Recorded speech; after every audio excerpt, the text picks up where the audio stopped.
Deodato Unguana diz que foi um erro prever na Constituição da República o ano de realização das eleições distritais. Entidades que financiam terrorismo estão proibidas de possuir títulos de exploração mineira. Formação de engenheiros é fraca em Moçambique, assume bastonário da classe.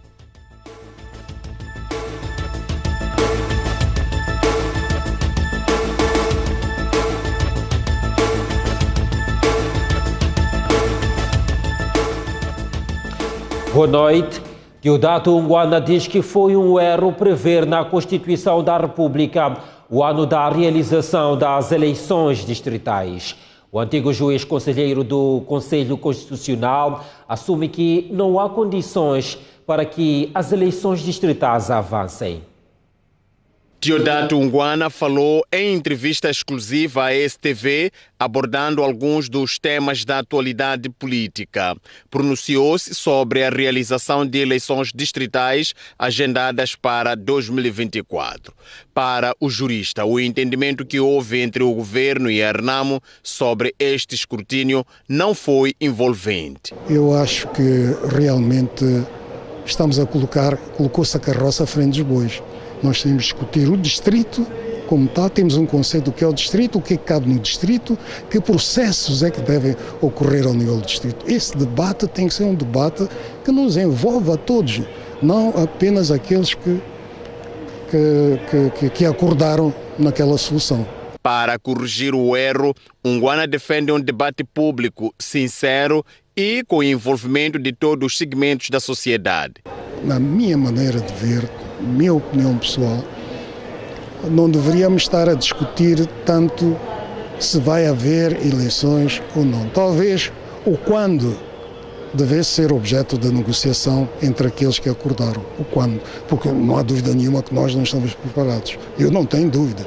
Mas, bom, ok, assumir-se um compromisso e a Constituição não é um espaço para experimentações ou para aquelas razões que se invocaram para a inserção deste assunto lá. Portanto, tem que haver ganhar tempo para organizar esse debate nacional.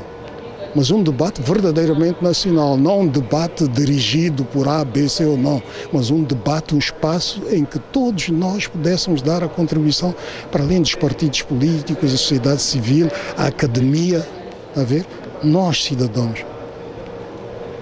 E eu penso que era possível chegarmos a uma solução na base da qual então iríamos constitucionalizar o problema de uma maneira sólida, iríamos calendarizar o aspecto eleitoral e nada disso está feito. Isto é estranho, é uma sensação catastrófica, de catástrofe iminente que eu tenho. O antigo juiz conselheiro do Conselho Constitucional diz ainda que a realização de eleições com regularidade não basta para avaliar a qualidade da democracia no país. Unguana diz que é preciso incorporar a ética e o rigor nas instituições para analisar o conteúdo da democracia moçambicana. E o Conselho Constitucional prepara-se para formar juízes conselheiros, atores políticos e juízes dos tribunais distritais em matérias eleitorais. A medida anunciada hoje pela presidente do órgão, Lúcia Ribeiro, visa garantir transparência nas eleições autárquicas de 2023 e gerais de 2024. Sabem que os tribunais distritais são os tribunais de primeira instância em matéria eleitoral e nós já estamos a preparar para isso. Quero acreditar que no final deste ano já começamos com seminários, mesas redondas e formação dos juízes distritais. Assim garante que a legalidade será? Sempre foi. Esta é a nossa missão, é garantir a legalidade, a justeza e transparência dos processos eleitorais. O primeiro presidente do Conselho Constitucional, Rui Baltazar, diz que a sociedade e os intelectuais devem pensar no futuro. Baltazar lembra que os valores do Estado Democrático estão em causa em Moçambique e no mundo inteiro. é pelo seu percurso e sua contribuição na edificação da sociedade moçambicana e por estar nas vésperas de celebrar 89 anos de idade que Rui Baltazar dos Santos Alves teve uma homenagem surpresa esta terça-feira, organizada pelo Conselho Constitucional. Eu, por natureza, não é por falsa modéstia, mas por natureza, eu sou um bocado alérgico a homenagens. E soubesse eu que esta reunião era deste cariz e não me tinham cá apanhado, não. Mas já que aqui estou, mal seria e pouco educado seria eu não dizer que estou muito reconhecido, muito sensibilizado. Depois de agradecer o reconhecimento, Rui Baltazar desafiou o Conselho Constitucional para que se torne em uma instituição essencial e, quanto ao futuro homenageado, disse que há valores essenciais que estão a ser postos em causa. E por que é que eu digo que esse futuro preocupa? Eu digo que esse futuro preocupa porque muitos dos valores que nós andamos a aprender e em que ainda acreditamos, de alguma forma, são hoje postos em causa.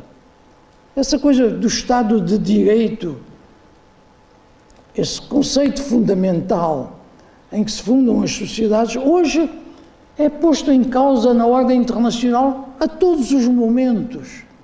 A todos os momentos. Hoje não há regras que se possam considerar regras definitivas e regras sagradas. Não, hoje atropela-se tudo na ordem internacional, agora podem imaginar na ordem interna. Além de ter sido o primeiro presidente do Conselho Constitucional, Rui Baltazar dos Santos Alves foi conselheiro do antigo presidente da República, Joaquim Chissano, e também ministro da Justiça e ministro das Finanças. Ainda em homenagem a esta figura, o Conselho Constitucional lançou a obra intitulada O Guardião, produzida em homenagem ao primeiro presidente do Conselho Constitucional.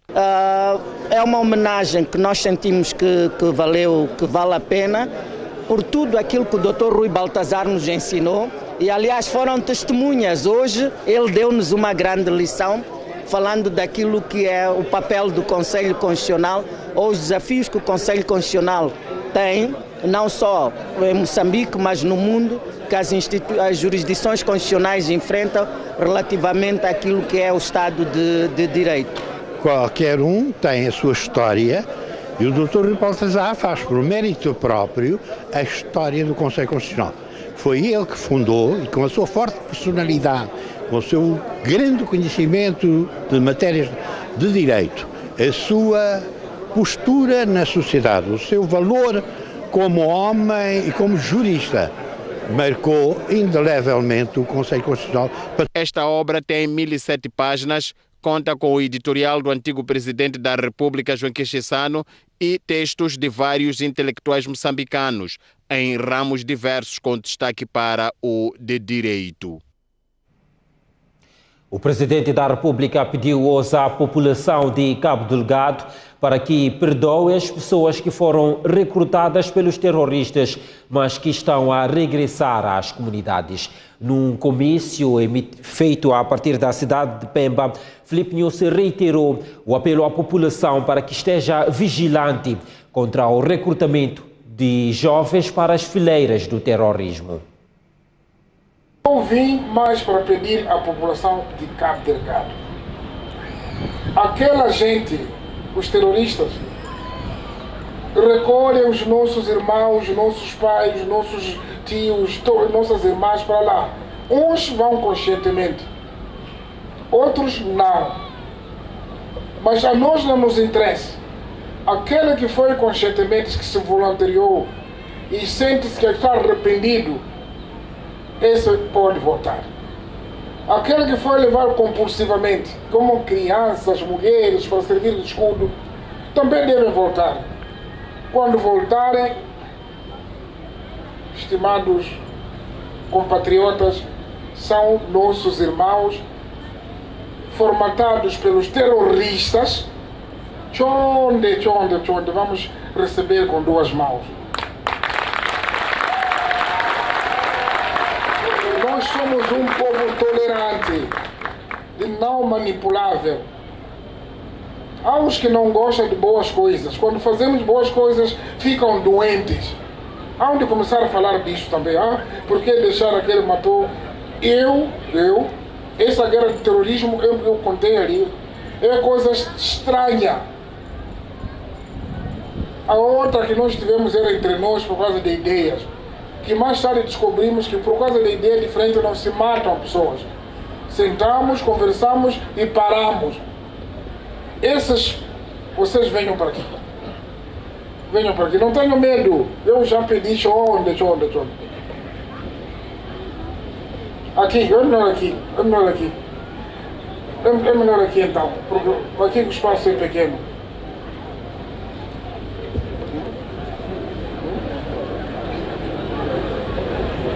Estão a ver esses, são mulheres. São meninas bonitas, né? Como estou a dizer aqui. Esses são nossos velhos. Uns foram lá porque queriam ir, porque foram ditos que há dinheiro. Mas não está a haver dinheiro nenhum. Até meu menino aí, nem chinelo conseguiu comprar sapatilhas. Foi assim. Outros foram levados à força, capturados. Viram que esse dá, etc. Então, onde esses aqui têm irmãos, família aqui, etc. Deixam viver conosco, mas eu disse, lá apresentei 42 pessoas. E aqui estou a apresentar 22 pessoas aproximadamente, porque alguns ainda não estão aqui, ao estar. Até estão com medo. Mas temos também alguns em Palma, em todo lado. Isso aqui que nós queremos vir, voltar e se juntar a nós. O presidente da República recebe amanhã em audiência a presidente da Tanzânia, Samia Suluhu Hassan, para conversações oficiais no quadro de uma visita de 4 dias ao país. Uma nota da Presidência da República informa que os 2 estadistas vão abordar a situação política, econômica, social e cultural entre Moçambique e Tanzânia. Esta não é a primeira vez que os 2 presidentes se encontram. Em janeiro deste ano, reuniram-se em Pemba para discutir formas de combate ao terrorismo na fronteira comum. A Tanzânia é um dos países que apoia Moçambique no combate ao terrorismo através da força da SADC, que atua no norte de Moçambique. Entidades envolvidas no branqueamento de capitais e financiamento ao terrorismo estão proibidas de ter títulos de exploração mineira. A decisão é do Governo e foi anunciada hoje no Conselho de Ministros. O decreto que altera os artigos 5 e 132 do Regulamento da Lei de Minas, aprovado pelo Decreto número 31/2015, de 3 de dezembro. A revisão visa incluir no regulamento as disposições que impeçam que entidades envolvidas na prática de crimes de branqueamento de capitais e financiamento ao terrorismo sejam titulares de direitos mineiros no âmbito da disciplina do licenciamento da atividade mineira. O Executivo aprovou também alterações no regulamento de comercialização de diamantes, metais preciosos e gemas. O decreto visa definir uma fórmula de cálculo uniforme e objetiva da taxa a ser cobrada pela prestação de serviços às entidades públicas e privadas, no que se refere à prestação de serviços de perícia e tramitação para efeito de exportação de diamantes em bruto, metais preciosos e gemas, suprimindo-se a possibilidade de cobrança da taxa por peso do produto mineral, mantendo a cobrança da taxa da perícia pelo percentual do valor por remessa. Na sessão foi ainda aprovada a criação do Centro de Estudos Científicos de Bazaruto, uma entidade privada que vai realizar pesquisas de ambientes marinhos e costeiros no país. Haverão inundações e cheias na próxima época chuvosa.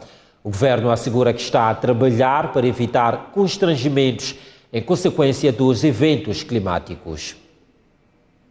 Foi dada a conhecer a informação que permite ter uma previsão do que poderá acontecer em termos de inundações urbanas e outras situações que têm tido palco no nosso país quando se trata deste tipo de eventos, de modo que possamos ter, digamos, uma preparação ao nível das nossas várias províncias.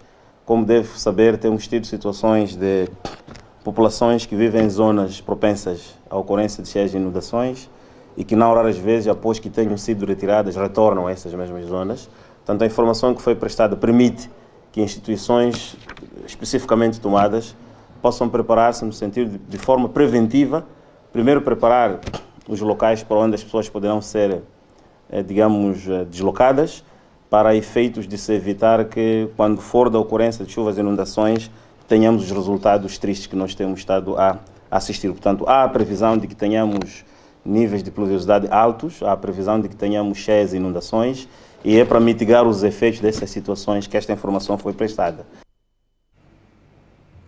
Está detida a diretora do Serviço Distrital de Atividades Econômicas no distrito de Nampula. Recaem sobre a dirigente pública suspeitas de pagamentos indevidos de subsídios e afetação irregular. O Gabinete Provincial de Combate à Corrupção em Nampula promoveu a prisão no dia 9 de setembro corrente da diretora distrital de Atividades Econômicas no distrito de Nampula, indiciada de fazer parte de um esquema de pagamento indevido de subsídios a outros funcionários do Estado, que depois partilhavam os valores com a superior hierárquica ora detida. A mesma funcionária é indiciada de ter conseguido ilegalmente a colocação na categoria de inspetor D, o que agrava o prejuízo causado ao Estado. Como se sabe, no distrito de Nampula só recebem subsídio de localização funcionários que trabalham na localidade de Anchilo. Entretanto, esse subsídio foi pago a funcionários que trabalham em outros locais. Depois dos pagamentos, esses funcionários partilhavam os valores com os detidos. Outra forma foi de enquadramento irregular de 2 funcionários, nomeadamente a própria diretora e o chefe de recursos humanos. Dos cálculos que fizemos, constatamos que a diferença entre o salário que eles deviam receber e o salário que recebem atualmente, em função do enquadramento irregular, é de cerca de 90 mil meticais. Para além da diretora, foi detido o chefe de recursos humanos e o técnico que operava o sistema de pagamento eletrônico na mesma instituição. Dentre os crimes de que são acusados consta o peculato e abuso de cargo ou função. Já no distrito de Nacala, o Serviço Distrital de Atividades Econômicas está encerrado desde segunda-feira, depois das instalações em que funciona terem sido afetadas por um incêndio que deflagrou no piso inferior na manhã do último domingo. A STV sabe que um incêndio começou no resto do chão deste edifício, precisamente no gabinete da Associação de Jovens de Nacala, e a fumaça negra, bem como o calor causado pelas chamas, afetaram o piso superior, onde funciona o Serviço Distrital de Atividades Econômicas de Nacala. Até aqui não há registro de queima de arquivos. Um vírus de computador obrigou o Tribunal Judicial da cidade de Maputo a adiar a leitura da sentença do caso de desvio de mais de 10 milhões de meticais no Instituto Nacional de Hidrografia e Navegação. Respondem no processo 4 arguidos. A sessão para o anúncio da sentença, que estava marcado para as 11 horas desta terça-feira, veio a iniciar 3 horas depois por conta do atraso do juiz da causa. Logo no início, o juiz justificou o motivo do atraso, no qual indica a interrupção do seu computador por vírus, situação que impossibilitou a impressão do documento. A sessão da leitura da sentença foi remarcada para a próxima sexta-feira. Por sua vez, os advogados dos arguidos esperam ver o problema resolvido. Foi um problema informático e os técnicos da informática estão a trabalhar no problema com vista a solucionar. O documento existe. Simplesmente houve problemas técnicos e é um fim do mundo, né?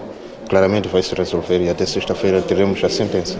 O Os 4 cidadãos funcionários do Instituto Nacional de Hidrografia e Navegação são indiciados da prática de crimes de peculato, abuso de cargo, falsificação por servidor público no exercício das funções e falsificação por uso ilícito de instrumentos legítimos.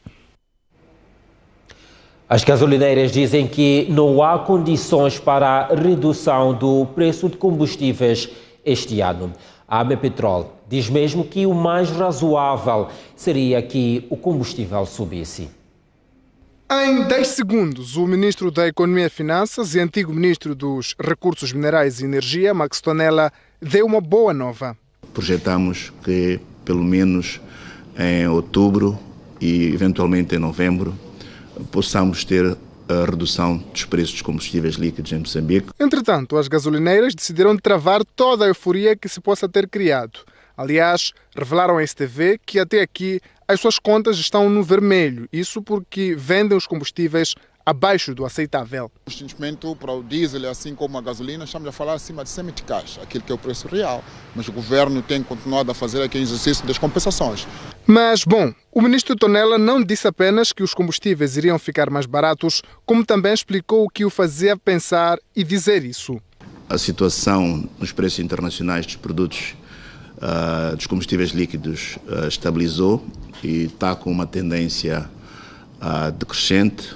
Atingiu um pico de $120 o barril e neste momento tem estado a ser negociado à volta de 94, 95 dólares o barril.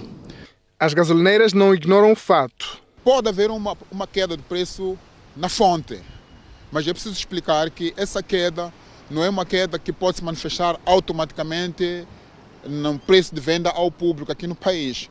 Por várias razões. O próprio processo ou a própria fórmula de cálculo, do preço é uma média ponderada. E é na base dessa média ponderada que as gasolineiras queriam ter aumentado os preços desde outubro do ano passado, porém o governo negou, prometendo compensar as perdas.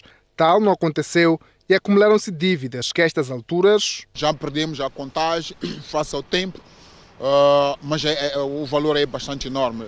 As últimas vezes nós fizemos menção, estamos a falar cerca de 150. E não é um compromisso que o governo não conheça. Há alguns meses, por exemplo, o ministro da Economia e Finanças disse que, não havendo dinheiro no Tesouro para pagar as compensações, seria recuperada uma estratégia do passado. Em 2015 existia um valor muito elevado de dívida, gerado pelo facto de elas não terem podido incrementar os preços durante algum tempo. O governo permitiu, quando o preço baixou, que as empresas pudessem fazer a recuperação do valor acumulado. Para todos os efeitos, o preço do barril a nível internacional está em queda desde o início deste segundo semestre e há estudos, embora não unânimes, que indicam que até final do ano o preço poderá estar abaixo dos $70 por barril, depois de ter atingido este ano um máximo de $120 por barril. Tema dos combustíveis a levar o jornal a um curto intervalo. Voltamos daqui a pouco com mais informação, mas antes, para quem nos acompanha pela STV, fique com o câmbio do dia. Até já. Bem-vindo de volta ao Jornal da Noite. A Assembleia da República aprecia, a partir do dia 6 de outubro, as modificações feitas à tabela salarial única. O Parlamento confirmou hoje que já recebeu a proposta do Governo. Começa em outubro e vai durar 2 meses e meio. A tabela salarial única será debatida com caráter de urgência, depois de ter sido recebida esta terça-feira pelos deputados. Sim, de acordo com a expectativa que reina nos cidadãos moçambicanos, nós vamos dar prioridade a esse aspecto. Então, as comissões, como disse, vão começar a trabalhar no documento para produzir pareceres e, quando estiverem prontos, vamos debater. Entretanto, o rol de matérias é de cerca de 30. Onde se destaca a informação anual do chefe do Estado sobre o Estado da Nação e também onde se destaca o Plano Econômico e Social e o Orçamento do Estado para 2023. Ainda esta terça-feira, a Presidente da Assembleia da República recebeu em audiência o embaixador da Líbia em Moçambique. مجلسي النواب الليبي والموزمبيقي. A Presidente da Assembleia da República mostrou-se muito interessada, que em nome da Assembleia da República, a cooperação bilateral entre Moçambique e a Líbia. Além deste encontro, a Presidente da Assembleia da República anunciou o lançamento da 61ª sessão da Assembleia Parlamentar da Organização dos Estados de África, Caraíbas e Pacífico, União Europeia. A sociedade civil sente-se ameaçada pela proposta de lei do governo sobre organizações sem fins lucrativos. Segundo as ONGs, o projeto tem erros graves e viola princípios da Constituição da República. O descontentamento da sociedade civil é causado por partes específicas do instrumento. Constatamos que parte significativa das disposições que constam da proposta de lei, diversas disposições que violam a liberdade de associação, a participação pública e outros direitos e liberdades fundamentais que são críticos para o exercício de cidadania, bem como para o processo de democratização do país e desenvolvimento do espaço cívico. E que mostram, digamos, a inconstitucionalidade desta lei. A não apresentação, por exemplo, de relatórios de um argumento falacioso tende especificamente dar, portanto, este poder ao Executivo para acabar com as organizações da sociedade civil. Um dos planos do governo com esta lei é combater o branqueamento de capitais, o terrorismo e suas formas de financiamento, mas as associações dizem desconhecer organizações que financiam tais atos. Este limitar de liberdades deve ser devidamente fundamentado. Existem análises e estudos que fundamentam a ligação do branqueamento de capitais a tantos outros elementos. No entanto, nunca vimos sequer um único estudo que venha a fundamentar esta questão. E é importante questionar isto. De onde saiu esta informação? Como é que foi encontrada esta ligação entre branqueamento de capitais e terrorismo e as organizações da sociedade civil? As organizações vão realizar a escutação pública para que seja criada uma proposta de emenda e esperam que a atual não seja aprovada na sessão da Assembleia da República, que inicia em outubro próximo. 41 novos magistrados distritais foram hoje impulsados pela Procuradora-Geral da República. Beatriz Buchile exige que os novos procuradores reforcem o combate ao crime organizado e transnacional, com destaque para o terrorismo. Com os novos magistrados distritais empossados esta terça-feira, sobe para 565 o número de procuradores em todo o país. Aos recém-empossados, a Procuradora-Geral da República exige combate ao crime organizado. Constitui nossa aposta reforçar a capacidade dos magistrados para uma maior intervenção nas ações de prevenção e combate a este tipo de criminalidade, pois é no distrito onde constatamos a exploração ilegal dos nossos recursos florestais, minerais e marinhos, a imigração ilegal, o tráfico de pessoas e de droga, entre outros. Crimes estes que servem muitas vezes para financiar o terrorismo. Beatriz Buchile pediu ainda mais zelo e dedicação ao Estado e ao cidadão.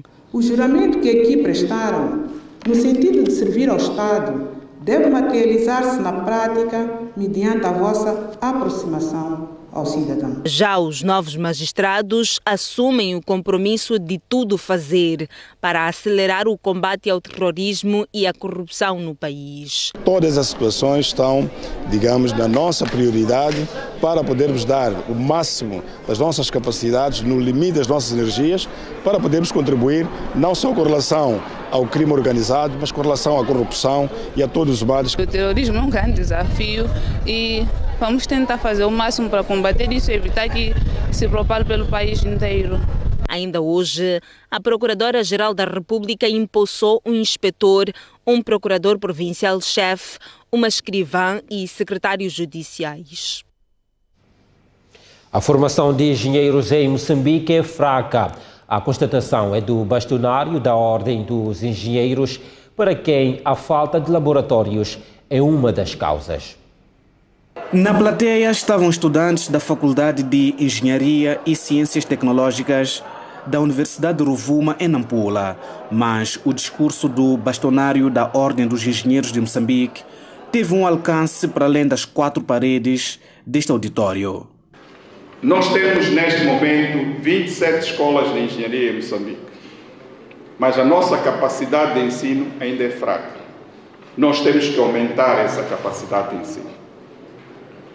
Eu não estou a dizer que o moçambicano tenha capacidade fraca, porque nós temos moçambicanos a vencer em muitas partes do mundo e alguns estudaram aqui.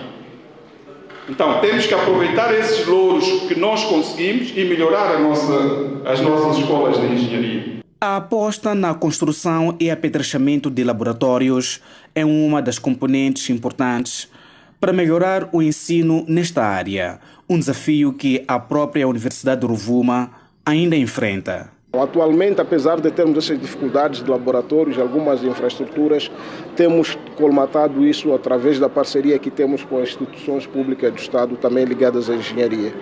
A Ordem dos Engenheiros de Moçambique conta neste momento com cerca de 6.000 filiados a nível nacional. Recentemente disponibilizou-se para ser o parceiro do governo na melhoria da qualidade de engenharia, sobretudo de construção civil de obras do Estado, e sugere a revisão dos regulamentos de estruturas de engenharia para que as novas construções tenham em conta a resiliência aos efeitos das mudanças climáticas.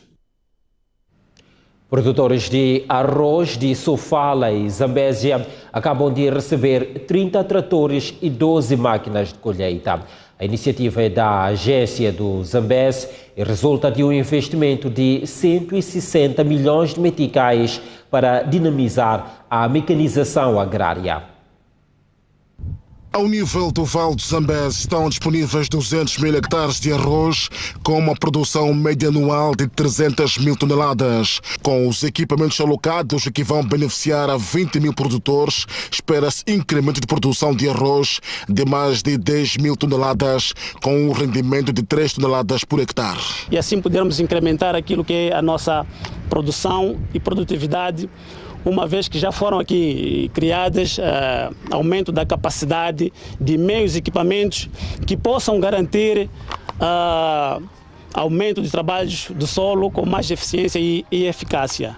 Significa que vamos produzir mais, vamos ter como processar e nossa aposta é vendermos mais ao nível do distrito, da província no geral e ao nível do nosso país. Nós temos a consciência que esses equipamentos vão impactar na vida desses produtores, na componente econômica, vai reduzir tanto aquilo que era o uso da mão de obra, tanto a enxada de cabo curto, vamos usar a mecanização. Ao nível da região estão instaladas 7 unidades de processamento de arroz, com a capacidade de processar mais de 50 mil toneladas por ano. Com os equipamentos, espera-se assegurar incremento da produção e produtividade, bem como reduzir os esforços de produção da força manual. Vai dar grande oportunidade às mulheres do Nante, de Mutedua, de Massupa. Então, eu irei trabalhar junto com essas mulheres. O equipamento tem muito trabalho. Aliás, nós estávamos a precisar mesmo neste momento. Aliás, é um ganho para a população de Ilalane, porque isso não é só para mim, mas sim para a população de Ilalane. Ao todo foram alocados 30 tratores e 12 colheitadeiras para os produtores do Vale do Zambés, concretamente nas províncias da Zambésia e Sofala. Ainda há operadores de transporte de passageiros não licenciados na província de Inhambane. A Associação dos Transportadores Rodoviários local fala de impunidade e o Instituto Nacional de Transportes Rodoviários, INATRO, promete mão dura contra os ilegais.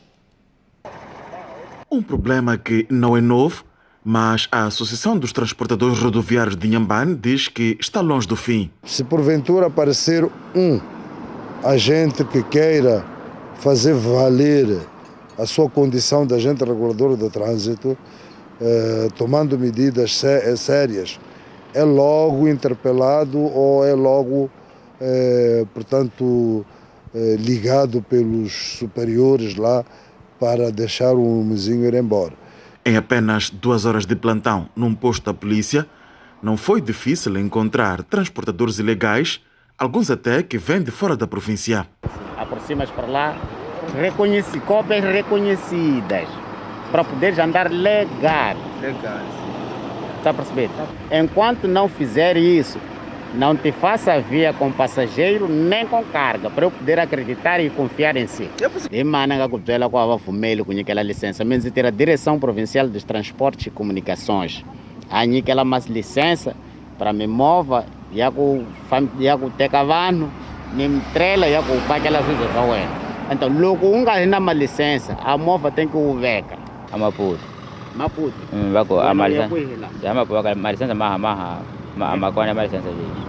O Instituto Nacional de Transportes Rodoviários em Inhambane diz que as autoridades vão aplicar mão dura contra os ilegais e fala já de alguns resultados.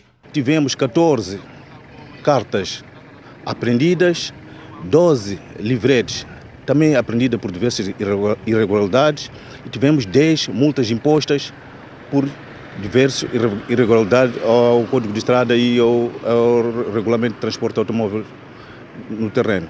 Além de operar ilegalmente, há condutores que circulam com excesso de passageiros e outros com multas aplicadas por diversas irregularidades, mas que não foram pagas. O número de óbitos por acidentes de viação aumentou em cerca de 100 entre 2020 e 2021. Os dados são do Instituto Nacional de Estatística. Os acidentes de viação estão cada vez mais a matar pessoas no país.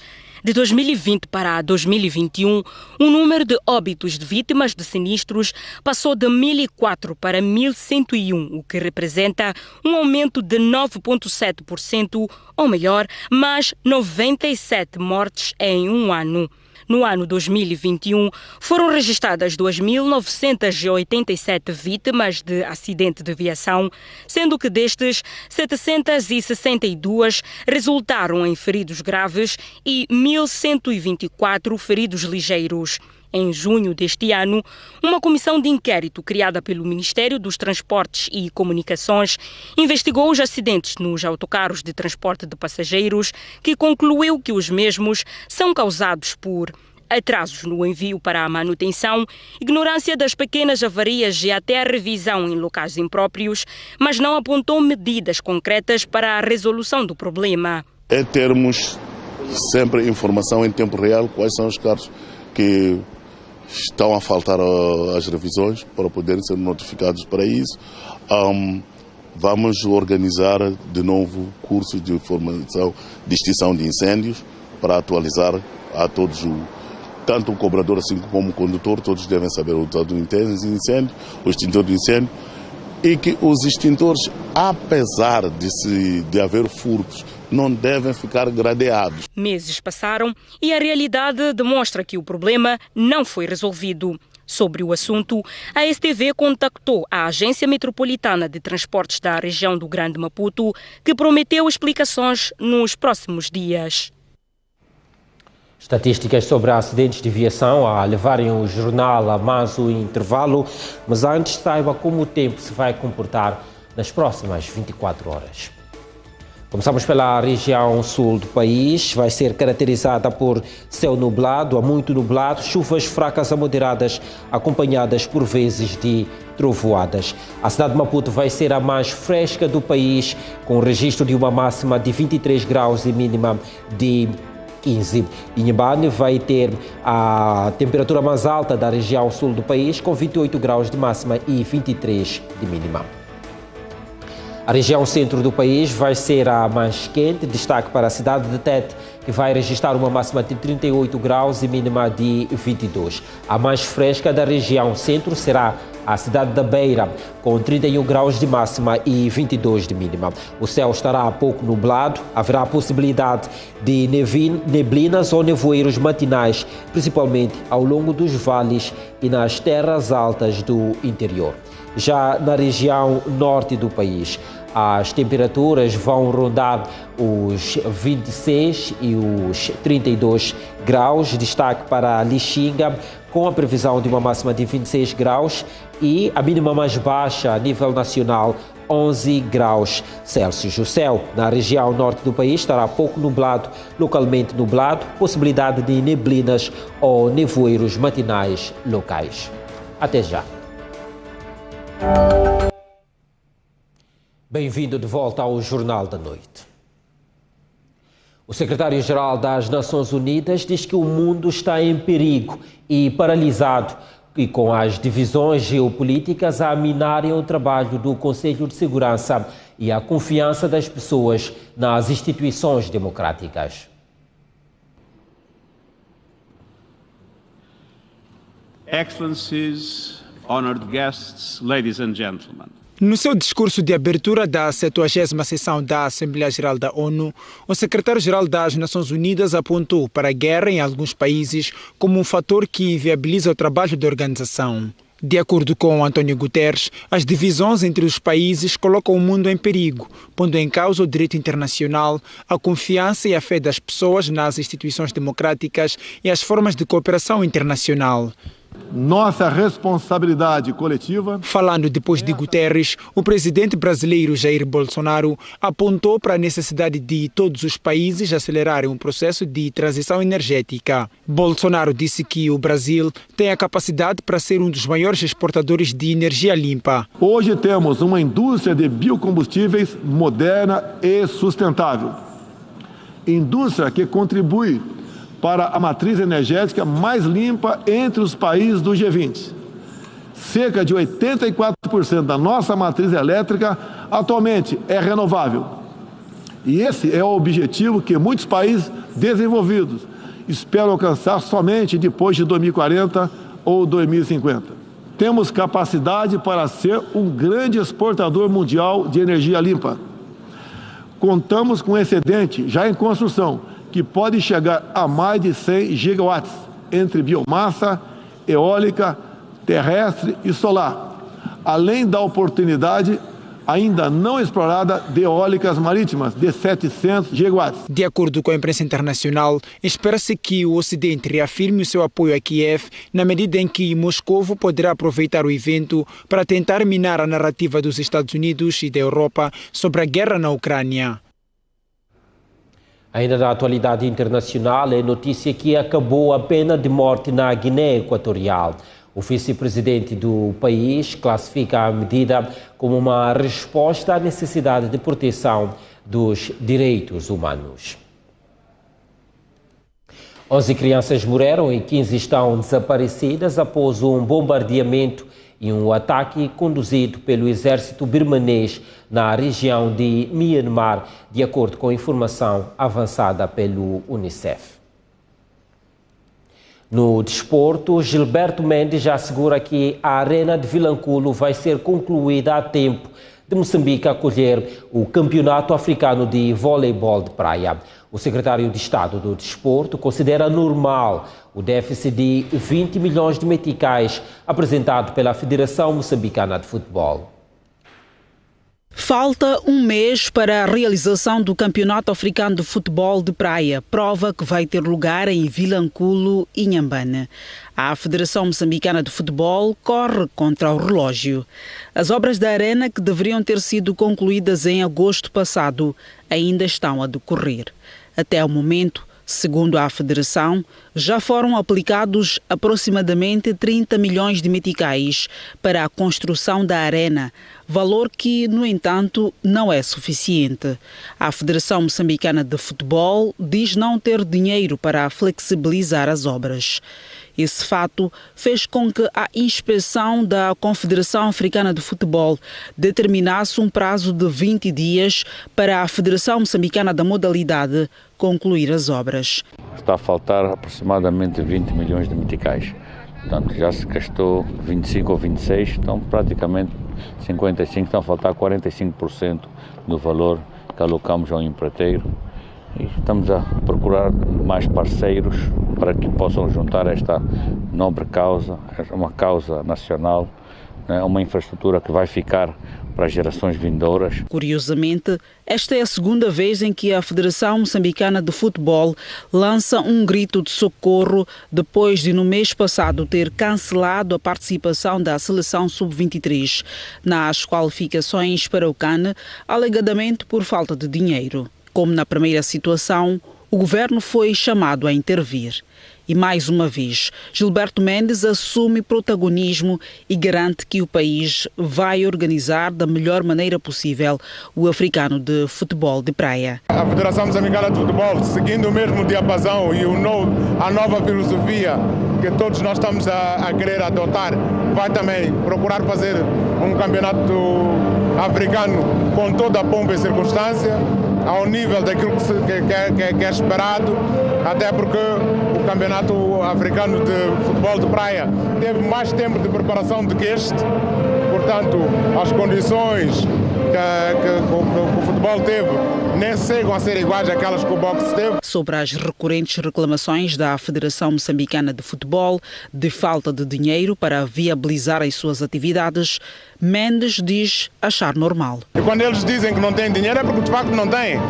A Federação de Futebol, por exemplo, está em muitas frentes, está na Tailândia hoje, acabou há pouco tempo a taça intercontinental, esteve em Porto Elizabeth com masculinos, com femininos a jogar, está a preparar o Sub-23, está com o Sub-20, está com o Chan, está com o CAN, agora está com o 23, está com o COSAFA, portanto não há dinheiro suficiente para tudo isto, principalmente porque não estava planificado e não era expectável que nós vencêssemos tantas provas como temos estado a vencer ultimamente. Dentro de 10 dias, a inspeção da CAF voltará a Vilanculo para avaliar as obras. O Africano de Futebol de Praia vai decorrer de 21 a 28 de outubro. Moçambique está em condições de alcançar uma boa posição no Mundial de Hóquei em Patins, agendado para novembro deste ano na Argentina. A confiança foi demonstrada pelo selecionador nacional Jorge Oliveira. Moçambique volta a San Juan, local onde foi feliz em 2011 ao alcançar a inédita quarta posição. 11 anos depois, o novo selecionador nacional, Jorge Oliveira, acredita que é possível fazer mais, o que passa por uma boa preparação. E a preparação para essa frente já começou. Jorge Oliveira tem em suas ordens 19 atletas. Gostava imenso de ficar em primeiro lugar. Isso aí, sem dúvida nenhuma. Vamos fazer isso para isso. Os jogadores vão fazer a quarta parte deles. Eu faço a minha, eles fazem a dele. Portanto, que é lutar por Moçambique. Nós vamos lá por esta bandeira. Não vamos lá por outra coisa, vamos por esta bandeira. E é esta bandeira que vai ter que estar na mente de todos os jogadores. Com muitos anos de estrada na seleção, Maninho quer voltar a San Juan para fazer história, tal como em 2011. Eu acredito que ali onde nós já tivemos muitas glórias, vamos fazer o máximo possível que é para sair de lá com mais uma. E acredito que o país merece. O país merece, por isso Mário, que integra a seleção pela primeira vez, promete dar o seu máximo. Para ser sincero, sinto muita pressão comigo mesmo. É uma experiência, é a primeira vez. E estou a tentar dar duro a cada dia. O Mundial de Hóquei em Patins vai decorrer de 2 a 13 de novembro próximo. A Noite Informativa já é compromisso, todos os dias já seguirá ao jornal na STV Notícias. Momento agora de irmos ao encontro de Boaventura Mocipo para conhecermos os destaques desta terça-feira. Mocipo, muito boa noite. Muito boa noite, António Tiwa. Boa noite aos nossos telespectadores. 2 dinossauros da Justiça e da Fundação do Estado moçambicano colocaram hoje o dedo na ferida sobre os temas candentes da democracia no país. Rui Baltazar, a quem roubei o termo dinossauro, ele usou hoje, na homenagem, portanto, que foi feita pelo Conselho Constitucional, disse que o Estado de Direito Democrático está em causa ao nível mundial e em Moçambique. Disse mais grave, sente que podem acontecer coisas pesadas e graves em Moçambique. Teodato Onguana diz que realizar eleições distritais em 2024 é colocar as carroças à frente dos bois. Onguana defende um debate mais profundo e abrangente sobre a descentralização, principalmente ao nível do distrito. São duas individualidades que conhecem as sementes e isto que hoje chamamos República de Moçambique. Daí a sua importância ser destaque aqui no Noite Informativa e ser o nosso tema de abertura hoje. Vamos associar estas colocações a também o que disse na quinta-feira passada no Comitê Central Extraordinário Castigulanga. Castigulanga ganhou coragem neste Comitê Central Extraordinário e quebrou o silêncio sobre o terceiro mandato. Apelou ao presidente Filipe Nyusi para não tentar realizar um terceiro mandato e que, se avançar neste sentido, poderá ser responsável pelo banho de sangue. Vamos olhar para estes dois temas com dois convidados, são eles Job Fazenda e Alfredo Magomisso, logo ao abrir o Noite Informativa. Hoje, entrevisto o porta-voz do Departamento do Estado dos Estados Unidos da América. Ele vai trazer aqui a visão dos Estados Unidos sobre a sessão que decorre ao nível da Assembleia Geral das Nações Unidas. Uma sessão que decorre num período crítico ao nível mundial por vários fatores. E conforme ouvimos hoje do secretário-geral das Nações Unidas, o mundo está ameaçado, está paralisado. A partida, a guerra na Ucrânia, a questão das mudanças climáticas, entre outros. Com ele, não só vamos olhar para a agenda da Assembleia Geral das Nações Unidas, vamos também olhar para o terrorismo na SADC, vamos olhar para as mudanças climáticas e a influência que os Estados Unidos pode ter ao nível da região austral de África. Vamos também olhar para um outro tema, que é o perdão que o presidente da República deu hoje a 41 suspeitos de terrorismo. Uma espécie de um indulto, fica por confirmar se a parte legal relativamente a este processo avançou, tal como alguns órgãos de comunicação têm estado a reportar. De qualquer forma, vamos discutir aqui esta mensagem, esta decisão do presidente da República de perdoar 41 suspeitos de terrorismo e de pedir à população de Cabo Delgado para que receba e conviva normalmente com estas pessoas. São estes os temas do Noite Informativa, caro telespectador, desta terça-feira. Nós servimos o menu já a seguir no Noite Informativa. Sabe onde nos encontrar? Local habitual, STV Notícias. Até já. Não deixe de acompanhar o Noite Informativa. Este foi o Jornal da Noite. Tenha uma boa noite e até amanhã.